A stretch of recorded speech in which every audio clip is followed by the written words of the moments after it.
Buenas tardes o buenos días.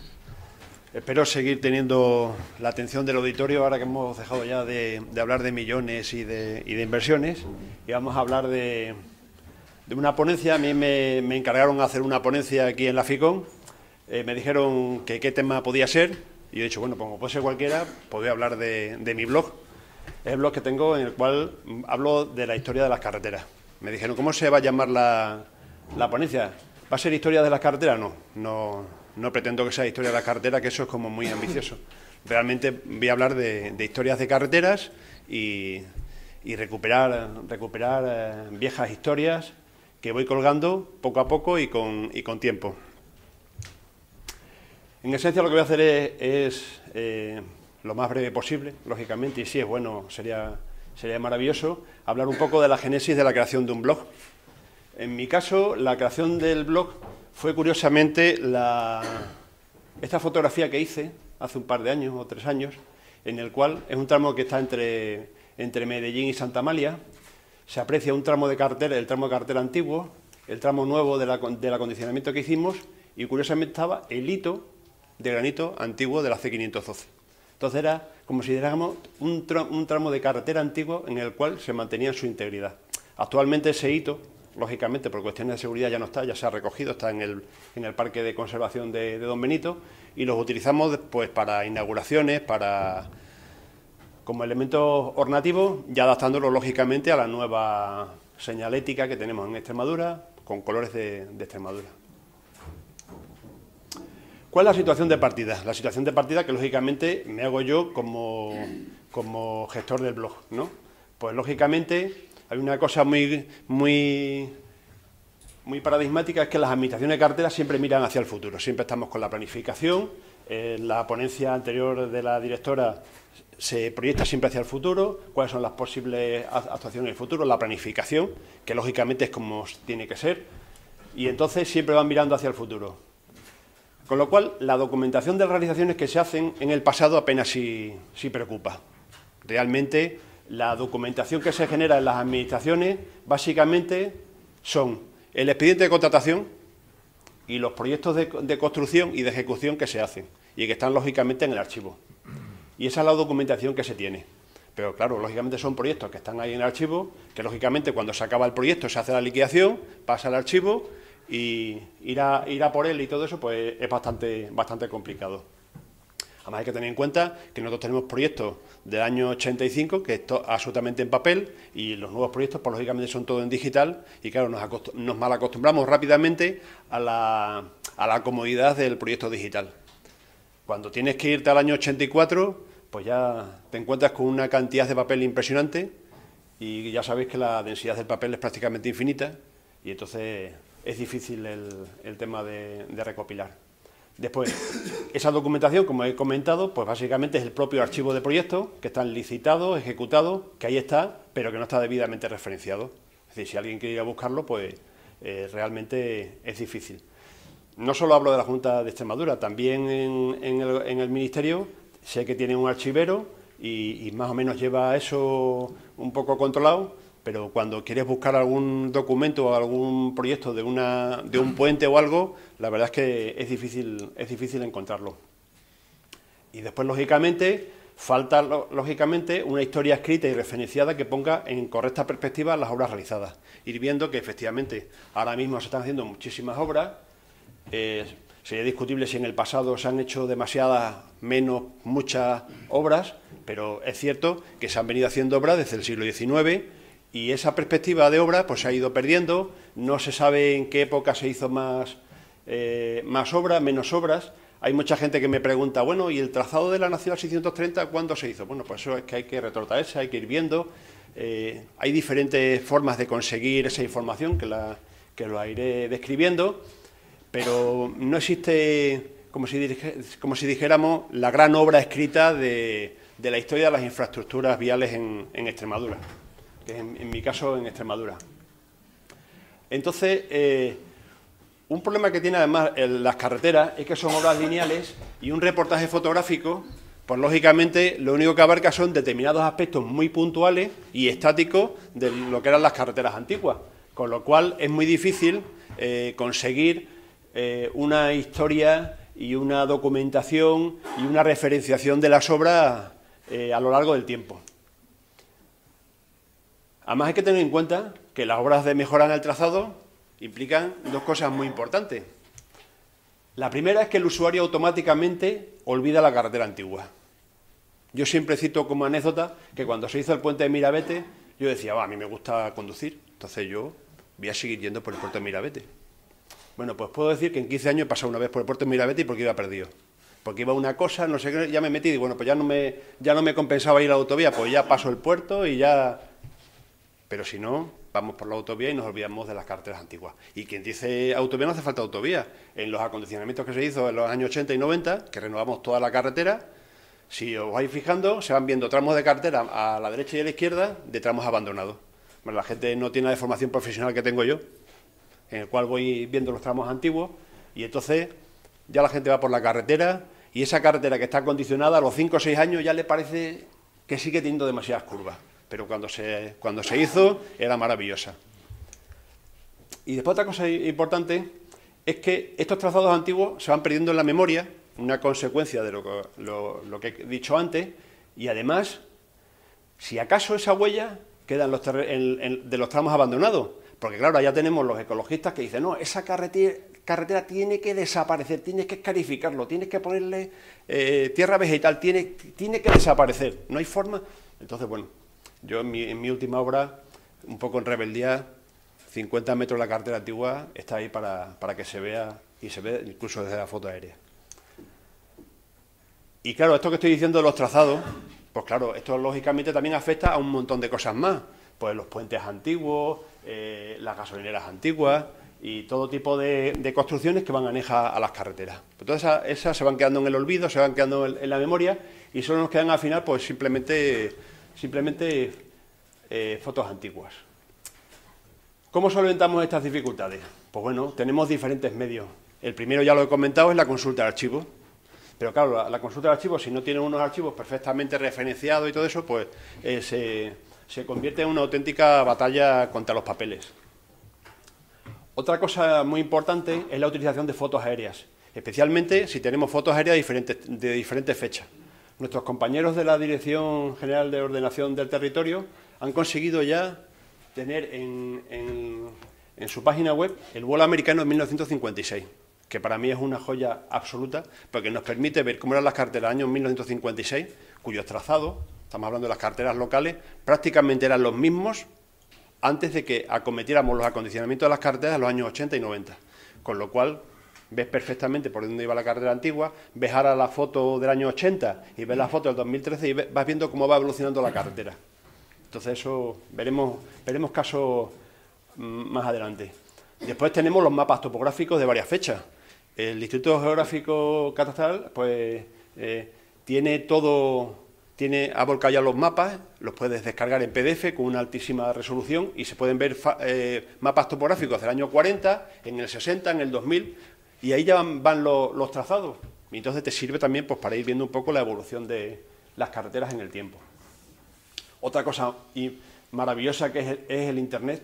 Es curioso porque en Internet cada vez la gente va colgando más cosas.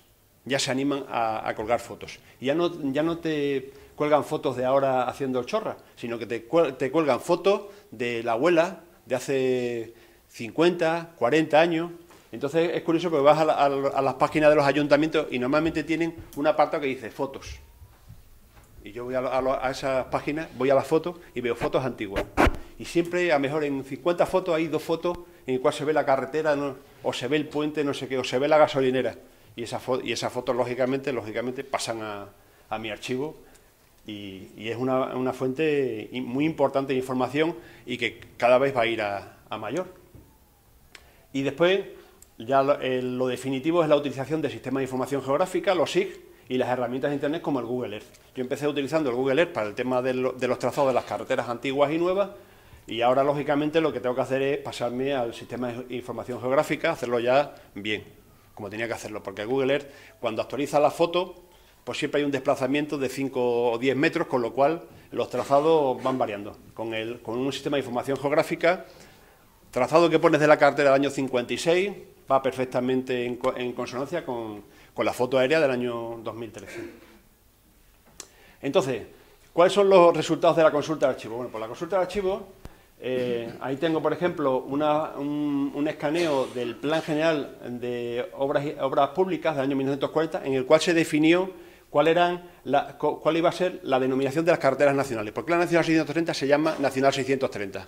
Bueno, pues eso tenía una explicación, porque la Nacional 630, que empieza en Gijón, empieza en el sector sexto, entre la Nacional Radial 5 y sexta, y además empieza en la Corona 30. Bueno, tengo un post en el cual explico todo eso, pero esta es una fotocopia del original del Plan de Obras Públicas del año 1940, que lo encontré en el archivo del Ministerio de Fomento, que yo creo que ni ellos lo sabían. Lo que hice fue escanearlo, lo tengo escaneado y lo he publicado en el post. Es más, ese post después por Twitter se ha difundido mucho, y la verdad es que las entradas a blog se han disparado a raíz de ese post de las carreteras.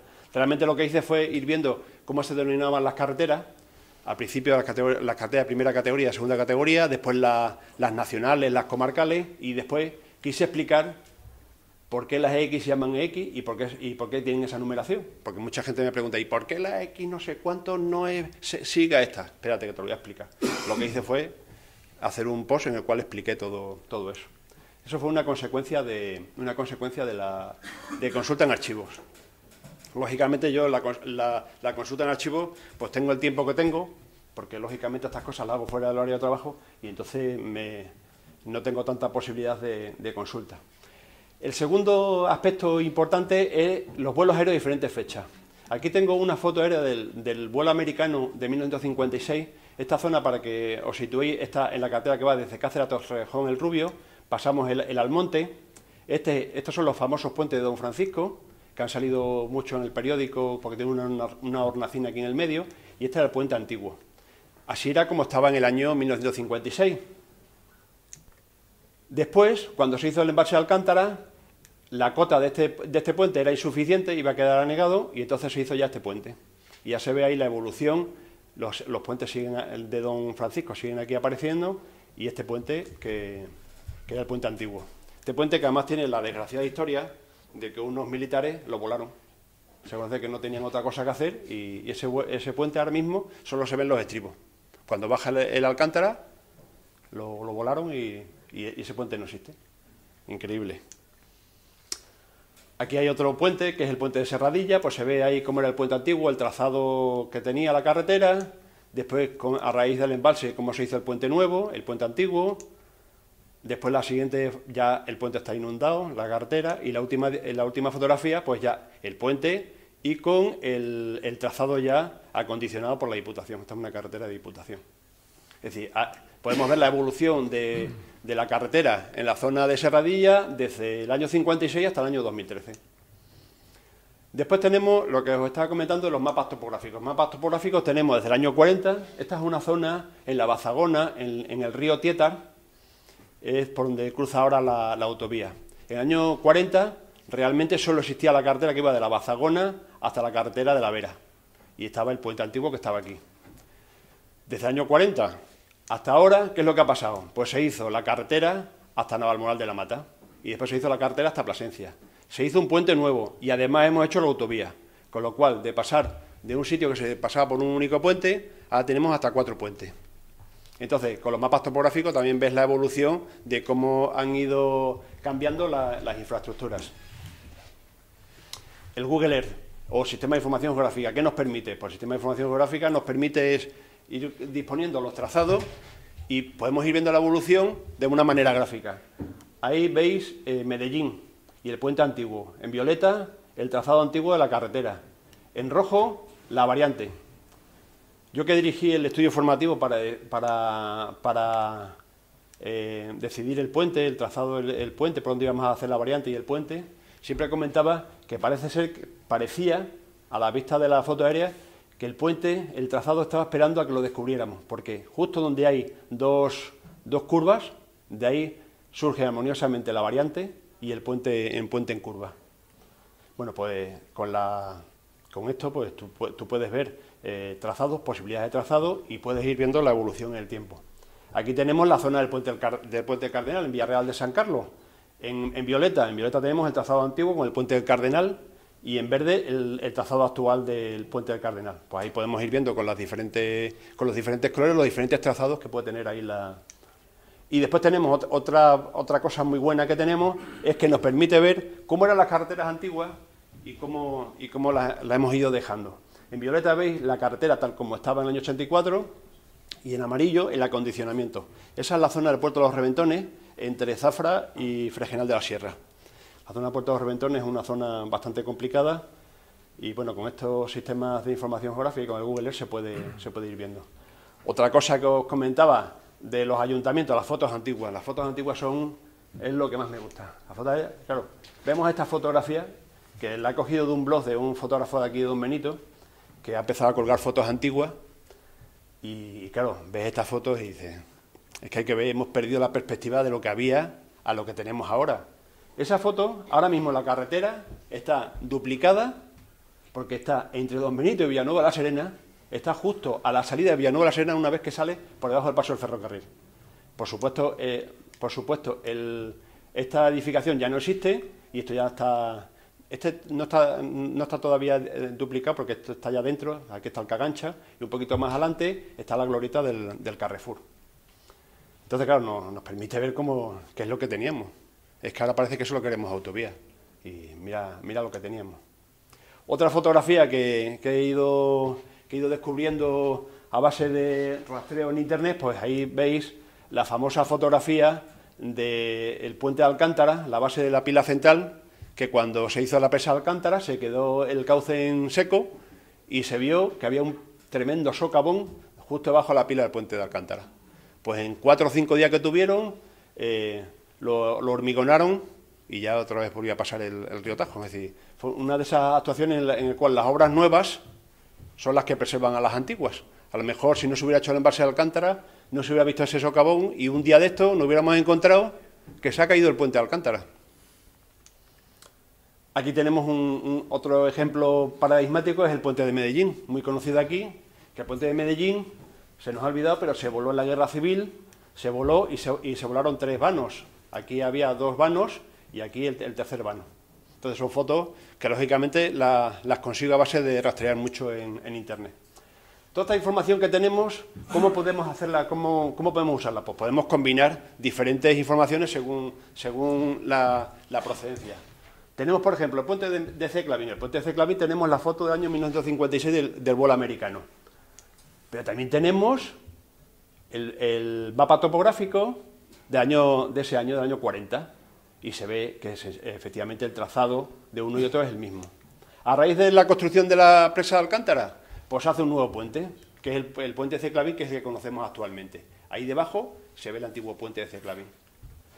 Y combinando toda esa información podemos, con una foto actual, tenemos el puente nuevo, el puente antiguo no se ve lógicamente, podemos referenciar en verde el trazado antiguo, tenemos en violeta el trazado que se hizo cuando se hizo el puente y en amarillo el acondicionamiento que hemos hecho después la Junta de Extremadura cuando se hizo el Plan Regional de Carretera. Entonces, combinando todas esas fotografías, podemos hacer una historia muy real de cómo ha evolucionado las infraestructuras en esa zona.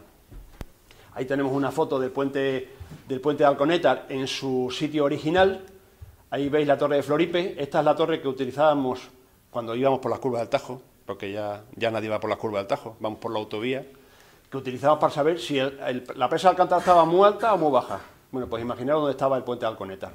Es una foto original, esta desde el otro punto de vista del puente, en su situación original, y esta es el puente tal como está ahora, después de trasladado al arroyo Guadancil. Y después otra cosa también que a mí me gusta mucho es puente que no volveremos a ver. No volveremos a ver porque están en una cota demasiado baja y no creo que las presas bajen tanto como para que puedan aflorar. Entonces ahí tenemos pues el puente de Ceclavín, que ya lo hemos visto desde otro punto de vista. También tenemos el antiguo puente de la Nacional 630, que también es otro puente que será difícil que lo veamos. Y después está el puente, mi preferido, que es el puente de Alarza, que está en la carretera que va de Guadalupe a Peraleda de la Mata, en el río Tajo se hizo el puente nuevo. El puente antiguo es un arco de 72 metros, absolutamente maravilloso, y lógicamente, simplemente con ver la cota del puente nuevo y la cota del puente antiguo, ya podéis ir viendo que ese puente no lo volveremos a ver en el embalse de Valdecañas. Con lo cual, bueno, pues yo por no ser más extensivo, porque podría estar aquí contando un montón de mil y una batallas, a lo que hay que añadir mucha más información adicional, sobre todo en muchos aspectos. Esta ingente información, pues yo la tengo ahí, la voy sistematizando, la voy organizando y, bueno, a lo mejor en un futuro pues me animo y escribo un libro o hago una tesis doctoral o no sé, bueno, pero la información la tengo ahí, pero claro, esa información pues me parece injusto que la tenga yo y digo, bueno, pues le voy a dar un formato de blog, de tal forma que la gente que le interese, pues que vaya viendo el blog. Bueno, pues es el blog llamado Las Carreteras de Extremadura, que la página es esta, que lógicamente el diseño es lo de menos, pues es una página completamente pillada por ahí y yo realmente lo que voy llenando es esta zona de aquí, es la que voy... Bueno, es un blog que lo hago a ratos perdidos, fuera del horario de trabajo de la Junta de Extremadura, es decir, que no hago nada en el horario de trabajo, no tiene publicidad ni está remunerado. Siempre me acuerdo de esto porque mi hermano pequeño, que es ingeniero de telecomunicaciones, hace muchísimos años, cuando empezó Internet, me decía, mira, Emilio, es que tú no sabes lo dispuesta que está la gente a trabajar sin cobrar un duro. Digo, esto no puede ser, esto no puede ser. Y dice, sí. El que le gusten mucho los Beatles hará la mejor página de los Beatles, incluso mejor que la oficial, y todo eso. Y después yo me veo atrapado en ese bucle y digo, pues mira, he hecho un blog que no cobro ni un duro, que me cuesta tiempo y todo eso, no tengo publicidad, ni está remunerado ni nada, y digo, ¿qué razón tenía este tío? Bueno, ya estoy acabando en funcionamiento, lo tengo desde 2011, de agosto del 2011, y tengo bastante cuerda, porque claro, siempre surgen temas, siempre en los periódicos hay algo, siempre tengo pues 4 o 5 artículos que lo tengo en la recámara, ya los sacaré cuando pueda, ya los sacaré. Este fin de semana, por ejemplo, no he sacado ninguno porque estaba haciendo esta ponencia. Bueno, pues más o menos, según las ganas que vaya teniendo, lo voy haciendo. Y después una cosa curiosa, que a mí me ha sorprendido, que ha superado las 50.000 visitas. Que además este blog tiene un inconveniente muy importante, y es que como se llama Las Carreteras de Extremadura, me dijo mi hermano y otra gente de blog, dicen, no se te ocurra llamarle las carreteras de Extremadura, llámale carreteras perdidas, llámale así, cosas así. Digo, no, digo yo, carreteras de Extremadura. Y si alguien ve Extremadura y no le interesa el blog, pues que no entre. Para eso yo no quería que entrara. Y bueno, pues muchas gracias por vuestra atención y espero que os haya gustado la ponencia.